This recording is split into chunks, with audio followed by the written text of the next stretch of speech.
Sono i benandanti i protagonisti di un nuovo gioco di ruolo da tavola in lingua friulana. Far rivivere attraverso il gioco vicende realmente accadute nel Friuli rinascimentale, permettendo di immergersi in quella realtà storica e di conoscere le proprie radici. È l'esperienza che regala Noctes Tempore, il nuovo gioco di ruolo da tavolo in lingua friulana, realizzato da Flus, Foro Ludico Spilimberghese, grazie al contributo di Arlef, Regione e Banca 360.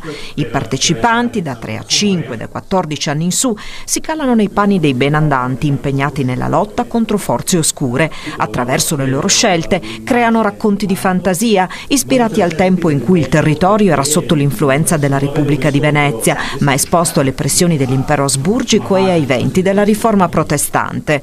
Il gioco è stato presentato all'assessore alle autonomie locali Pierpaolo Roberti. È un modo assolutamente innovativo, ha detto, di diffondere la cultura e l'identità friulana, un'opportunità aggiunto per coinvolgere un target mai raggiunto prima. È un gioco di assoluta importanza proprio perché fa interagire la nostra cultura, la nostra identità e soprattutto la lingua friulana. È un gioco che si fa insieme e questo aiuta la comprensione appunto di tutti questi elementi che sono di primaria importanza per i nostri giovani, ma direi per tutte le fasce di età.